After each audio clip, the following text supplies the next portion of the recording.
You're saying as we evolve, we still hunger for the strong eating the weak, getting as much as I possibly can for myself. Sometimes worrying about my tribe, helping my tribe out, but ultimately at the end of the day, it is about me. And so all of my drives should be about my own selfish motives and connected to myself. Because it's the powerful eating the weak. It's about my own pleasure here on this planet. So what do we have in our culture today? Self-assertion. That's why forgiveness is slowly becoming grotesque. It's like, why would you forgive? It's about self-assertion in our society today.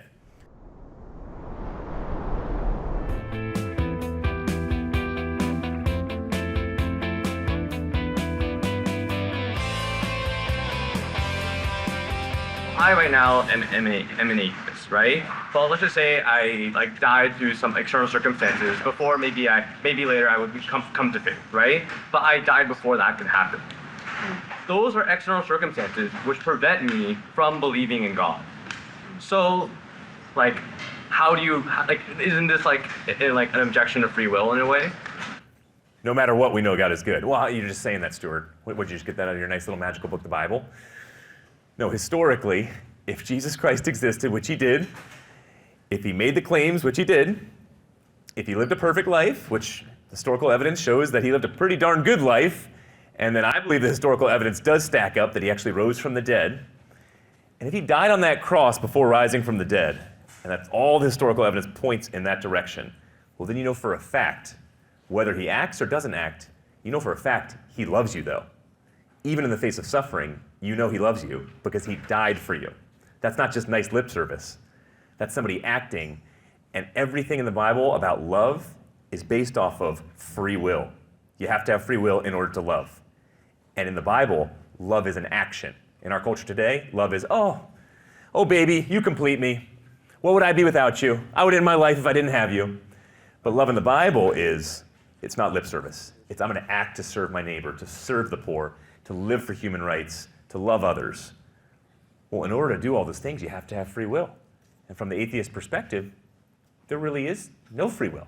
It's impossible to have. Richard Dawkins says, well, I know the free will question makes me very, very nervous, but it's just an accidental byproduct of evolution, and we have no idea what it is. And then he'll go on and he'll say, oh, and by the way, free will doesn't exist, but everything about our experience says it does exist. All right, you're starting to get what we were talking about earlier. The evidence intellectually stacks up for the Christian worldview, and then the experience does. You use the word influence, which I like. Your parents influenced you. Your society influences you. Those in power influence you. Your neurochemicals influence you. They do not determine you. Everything about our judicial system, thank heaven, comes down to your free will and your decision-making. Well, that decision-making and that free will is immaterial. Everything about the atheistic worldview is material. And so if there is no God, then it's just material. And free will is just an illusion. But sir, I know that you know. You're making the decision right now, I promise you, to know that you will go to class after this. Or you won't go to class, and you'll flunk and fail. But you're intelligent, I think you probably do get A's. You're intelligent, and that intelligence comes from the free will to decide, to discipline yourself, to discipline your time, and to study. I just don't see the thing which gives us free will. All I see is materialness. And so I think acting in material world is kind of impossible for me to understand how God could give us free will, if that makes sense. That's just how I view things. Maybe I'll do them differently, but... Excellent question. If this God created you in his image, to reflect his attributes, then it makes a lot of logical sense that he would give you free will. Free will is immaterial, it's a decision. God personally made the decision to create you. You have about 1 in 100 billion chance of even existing. That's a miracle in and of itself.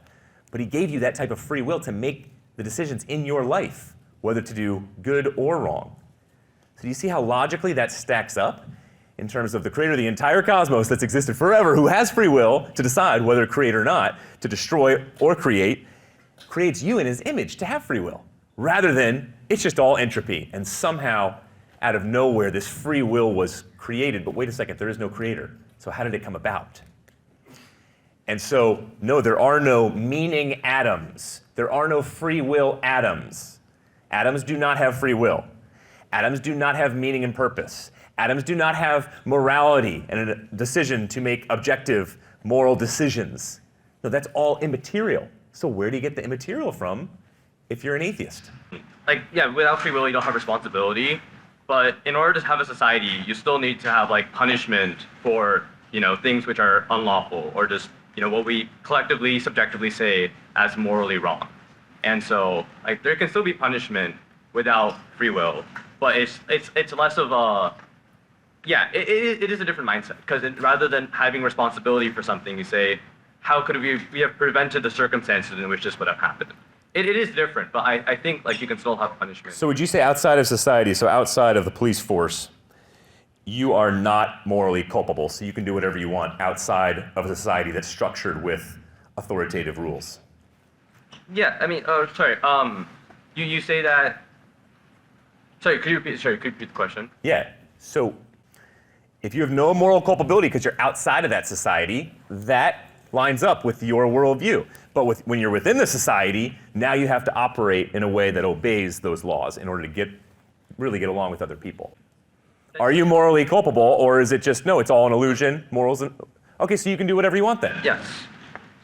Do you live that out? Because I wouldn't want to be your close friend if you live that out. I'm in society, but also like, I see myself in others, right? That gives me some sense of like empathy, right? Like, it's not necessarily like, I could choose to not view the world in this way, and I could choose to be mean, but I choose this view, the circumstances in which I am brought into, like, make me believe that people are like me and that I want to be like them, or like I want to be. So it's all selfish. You operate morally. Yes, in a out of selfish drives. Yeah, I agree. Like, without God, you basically are forced to operate selfishly, and it's your choice, or sort of like you choose whether or not you are selfish or not. So live out your authentic self, which is to be selfish. Yes. Okay. So live out your authentic self just to be selfish. That aligns with human experience, and we should want that as a moral standard, because that's just how things are. Wait, no, I'm not saying like this should be a moral standard. I think like we like it's just like what. No, I think everything in your experience and in your heart and how you want others to behave wars against what you just said. Could you elaborate?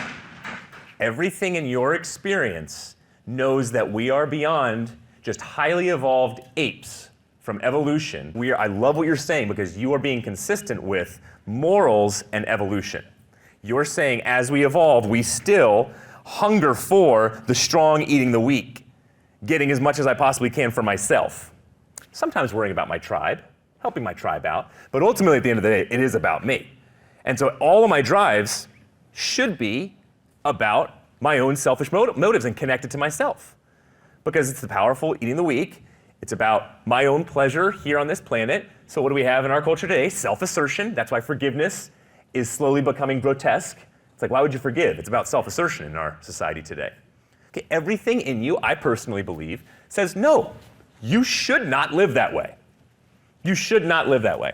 But you're saying to me, well, I don't know how you answer that one, for one. But two, you're saying to me, maybe that's good, but naturalistically, everything in us, empirically, should be to live that way. And so when I live selfishly and I don't help you, and when you fall in the street, and I'm not going to disadvantage my time or potentially my resources to help you. Well, that's okay. That's good for me. That's good for me because I'm living selfishly. I think everything in you would say, no, that's not how it should be, Stuart.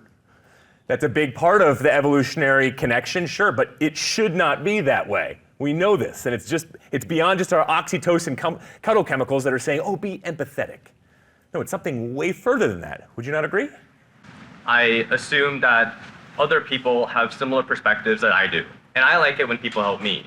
So therefore, like, if I see everyone as one, then helping others helps me, like, by the empathy helps me, So I've sort of made empathy selfish in a way, if that makes sense. Society would break down. Jews should never forgive Germans for what happened to them in recent history. Ukrainians should not be forgiving Russians.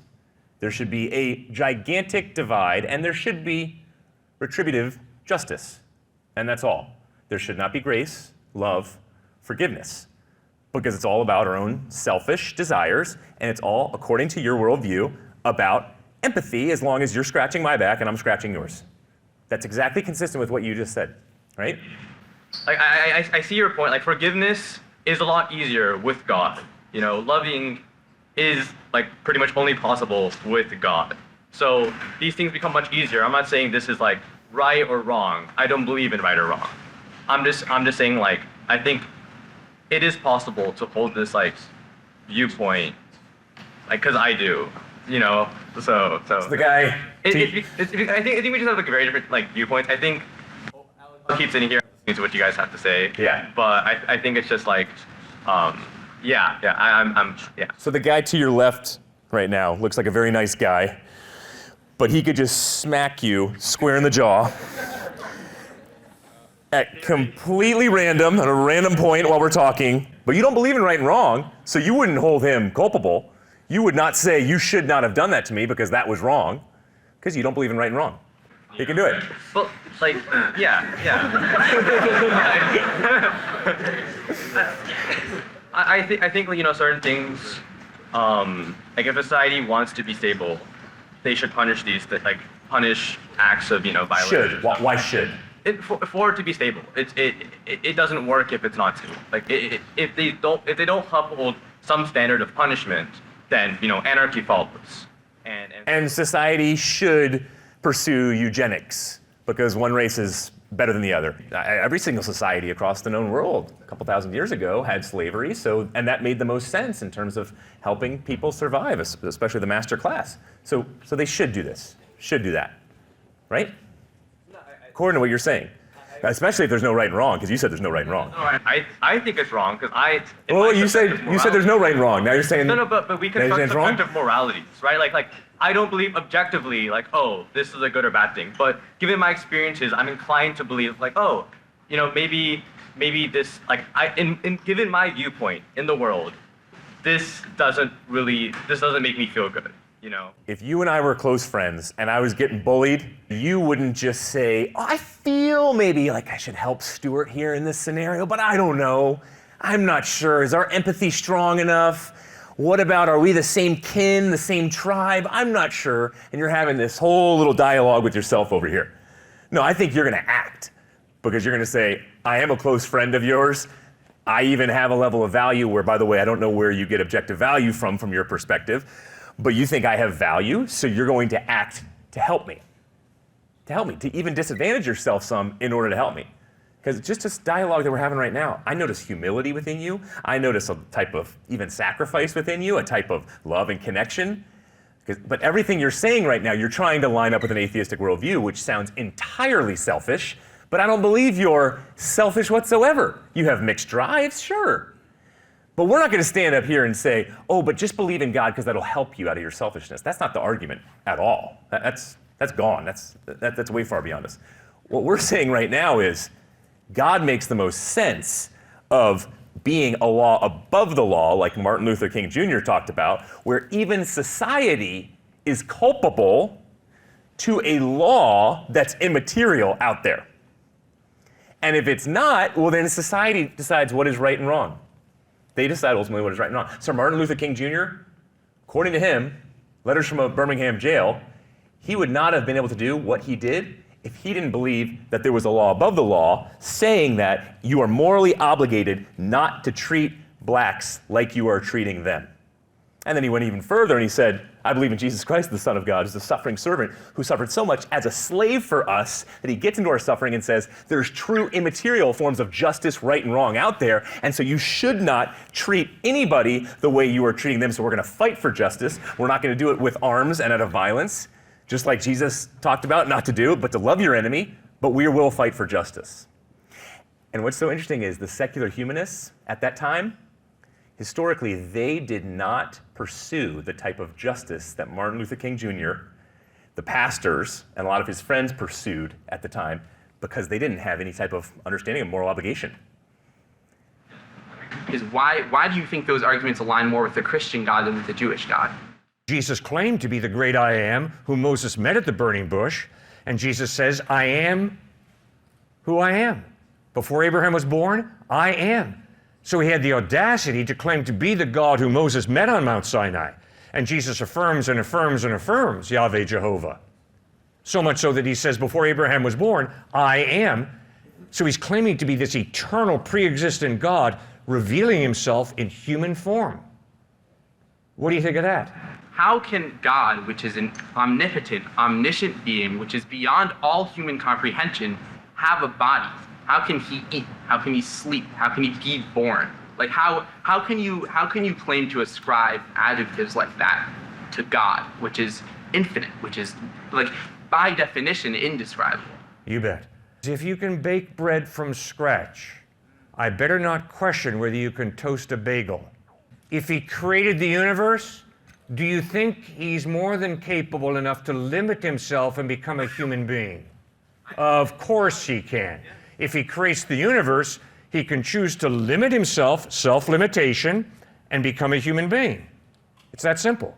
It's not a limitation of God's power to say that God is beyond description. It's a limitation of God's power to say that God can be described. Oh, no, that would not be along with Moses, sir. If you claim to hold to Moses, you know very well that Moses had a revelation from God, and God described himself to Moses. And did Moses see God?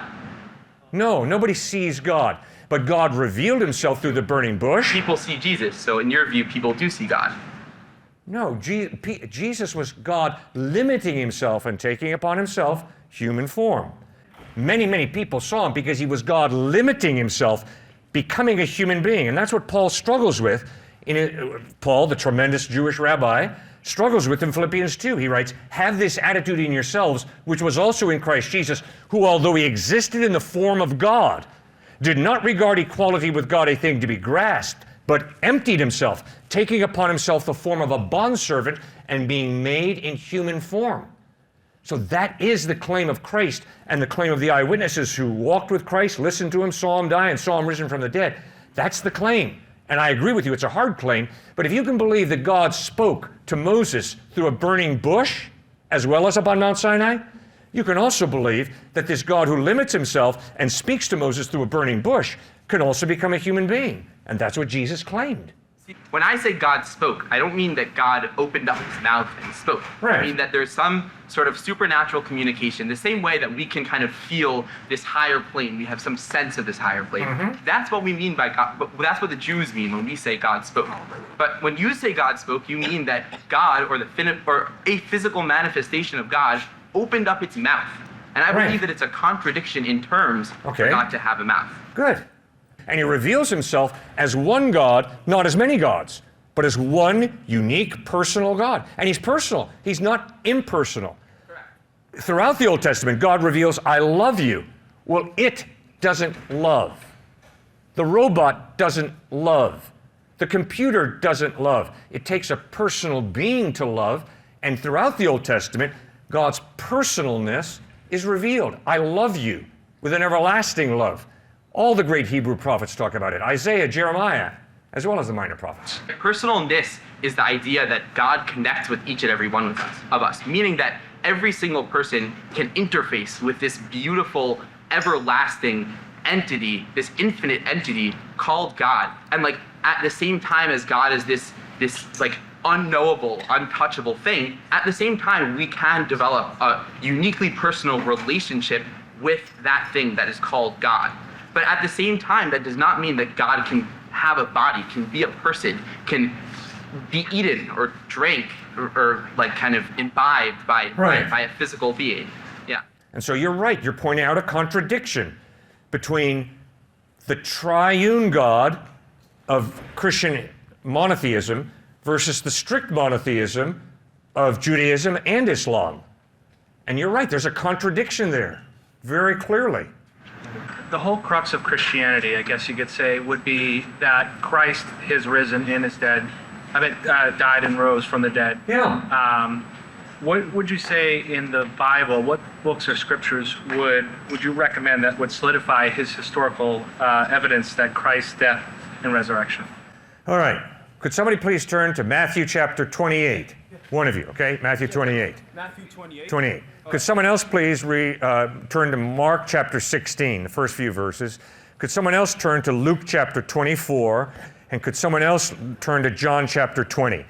What I want you to note is, this is an historical claim. If anybody tells you the resurrection of Christ is a myth, you could say, really? Well, let's read about it. This is such unemotional language. Notice also, as you listen to these being read, notice that there is no theological explanation of what this means because he rose from the dead. It's simply, here are the facts, guys, historical facts. Who's got Matthew 28, the first few? I got it. Go. I got it. Read it. What verse? Start at verse 1. All right. Now, after the Sabbath, toward the dawn of the first day of the week, Mary Magdalene and the other Mary went to see the tomb. And behold, there was a great earthquake, for an angel of the Lord descended from heaven and came and rolled back the stone and sat on it. His appearance was like lightning, and his clothing white as snow. And for fear of him, the guards trembled and became like dead men. But the angel said to the women, "Do not be afraid, for I know that you seek Jesus who was crucified. He is not here, for he has risen." And he said, "Come, see the place where he lay. Then go quickly and tell his disciples that he has risen from the dead. And behold, he is going before you to Galilee. There you will see him. See, I have told you." So they both departed quickly from the tomb with fear and great joy, and ran to tell his disciples. And behold, Jesus met them and said, "Greetings." And they came up and took hold of his feet and worshipped him. Then Jesus said to them, "Do not be afraid. Go and tell my brothers to go to Galilee, and there they will see me." Good. Jesus has risen. On the first day of the week, very early in the morning, the woman took the spices they had prepared and went to the tomb. They found the stone rolled away from the tomb, but when they entered, they did not find the body of the Lord Jesus. While they were wondering about this, suddenly 2 men in clothes that gleamed like lightning stood beside them. In their fright, the women bowed down with their faces to the ground. But the men said to them, "Why do you look for living among the dead? He's not here, he has risen. Remember how he told you while he was still with you in Galilee. The Son of Man must be delivered over to the hands of sinners, be crucified, and on the third day be raised again." Then they remembered his words. When they came back from the tomb, they told all these things to the 11 and to all the others. It was Mary, Joanna, Mary, the mother of Jesus, mother of James, These were the people. and the others with them who told this to the apostles. But they did not believe the woman, because their words seemed to them like nonsense. Bingo, right there. They said, stop speaking nonsense. They were really skeptical. Just like the majority of us at MIT, right? Really skeptical. They were not blind, gullible little puppies saying, "Oh yeah, sure, whatever you say, Jesus is risen from the dead." No, they doubted it. I love it. No embellished language, flat out, this is the way it is. Okay, I think we've got the point, right? So remember, read Matthew 28, Mark 16, Luke 24, and John 20. I think one of the things about Christianity that I struggle to understand is what exactly Christ's sacrifice was. The way that I interpret it, or at least that I have interpreted it, is that God is all powerful. He knows all, he can do all. And when he sent down Jesus to earth, he knew that despite being gone for 33, I think, years, he would come back to heaven. The way that I define a sacrifice, it is giving something up at your own personal, that hurts you. And I don't see that in what he did with Jesus. Okay, I would argue that when I sacrifice, it doesn't mean that throughout eternity I'm going to be deprived in a certain way. All right? I think when parents sacrifice for their children, it doesn't mean they're going to be horribly deprived for the rest of their lives. Yeah, there's sacrifice, and it's real. So I think you got to be very careful of that premise, the first premise, that in order for a sacrifice to be real, it has to go out for eternity. If God is eternal. The time that Jesus was gone and that pain seems incredibly insignificant compared with eternity and with everything. Yep. It seems strange to me that that could be the most fundamental thing of a religion that should be, that describes everything, when it's so small. We are talking about the being who created the universe, which means when Stephen Hawking said, there can't be a God because the universe is too big. No, I would counter that with, no. There is a God, but he's much bigger than the typical human is allowed to acknowledge, is willing to acknowledge. So God is really, really big, really good, really all-powerful, really loving, and the sacrifice that Jesus makes is stupid. No reason. I mean, why doesn't he just wipe me out and make a clone? Because he loves the real me. Why doesn't he wipe you out and make a clone of you? Be easy, in one sense, because he loves the real you. Okay, so that's what's going on here. The eternal creator humbles himself, becomes a human being, and sacrifices his life because he treasures the real you, even the real me. So much so, he wants us to spend eternity with him in heaven. Amazing grace, how sweet the sound that saved a wretch like me. Stuart? And grappling with just how painful that cross was, though. You're right. A couple days versus eternity, it does sound pretty ridiculous in some ways. But I don't know if we're taking the cross seriously, because the Romans were the most creative types of authority figures who would inflict the most amount of pain imaginable, more so than any other society it was known, through that cross. You know, Romans weren't even allowed to say the word cross, crucifixion. It was that abhorrent. You weren't even allowed to say the word. We get from cross, excruciation. Crucifixion, excruciation. But that's just the physical side, though. If you're saying that the God of the universe, through his son Jesus Christ, who we believe in, took the entire spiritual debt of the world as well on himself, that's a level of pain that we can't even begin to even whisper. So whether it was 3,000 years long of his suffering or just a couple days, hours, I don't know if that makes too much of a difference when it comes to the weight of how much pain that was at first in terms of the sacrifice for us. Notice when the New Testament talks about the cross, it uses various words. None of them encapsulate the whole thing perfectly. Reconciliation, redemption, substitute, all words communicating what Christ did on the cross. Redemption, legal term, sacrificial sacrifice out of the sacrificial system, religious word. So it's really focused on the cross of Christ in an incredible way. So I love the way you're grappling with that, seeking to understand that, seeking to unwrap it, but I don't think you'll ever totally understand it. I know I'm not going to. It's part mystery. That's a cop-out, Cliff. Oh no. Does any postdoc student at MIT know everything about their area of study? No. Nobody has exhaustive knowledge on any topic. And this whole idea that I'm going to have exhaustive knowledge about God or about the cross, it ain't going to happen. Which means we have to learn to live with mystery. Well, wait till you get married. If you get married, you're going to have to learn to live with mystery. At times, I don't have the faintest idea why my wife does what she does, but guess what? I don't have the faintest idea why I do some of the stuff that I do. And if we can't live with mystery, we're going to be very lonely people, very isolated people. So mystery's part. No, that's not a cop-out. We have to struggle intellectually to be honest. But remember, mystery is a real part of this equation.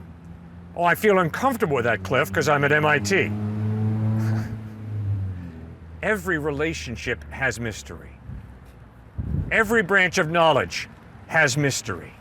So come on, let's be honest with each other. Thank you, ma'am, for raising that issue. Hey guys, thanks so much for tuning in to this episode. Like and hit that subscribe button in order to join the family. Also want to invite you to our church where we pastor at in New Canaan, Connecticut. It's called Grace Community Church. We are currently meeting at a middle school, Saxe Middle School, and we start at 9:30 a.m. Hope to meet you there. See you soon.